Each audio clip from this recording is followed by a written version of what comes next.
ഇതൊക്കെ ഓർത്തു വേണം നിങ്ങൾ അന്വേഷണം നടത്തുവാൻ.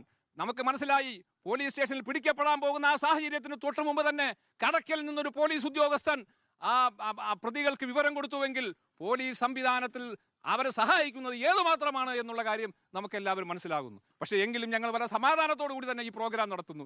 ഞങ്ങൾക്ക് ഇപ്പോഴും അവസാനമായി പോലീസ് ഉദ്യോഗസ്ഥരോട് പറയാനുള്ളത്, ഞങ്ങൾ വളരെ വളരെ വളരെ വിനയാന്വിതരായി നിങ്ങളോട് അഭ്യർത്ഥിക്കുകയാണ്, നിങ്ങളോട് അപേക്ഷിക്കുകയാണ്. ഈ കുടുംബം, ഈ കുട്ടിയുടെ അമ്മ ഞങ്ങളെ കൂടൊപ്പമുണ്ട്, ഈ കുട്ടിയുടെ അച്ഛൻ ഇതാ ഞങ്ങളെ കൂടൊപ്പമുണ്ട്, ഷാജി. അതുപോലെ തന്നെ ഈ കുട്ടിയെ സ്നേഹിക്കുന്ന ഒരു സമൂഹം, ഈ ജമാഅത്ത്, ഈ നാട് മുഴുവനും ആ കുട്ടിയുടെ കുടുംബത്തോടൊപ്പം ഞങ്ങൾക്കുണ്ട്.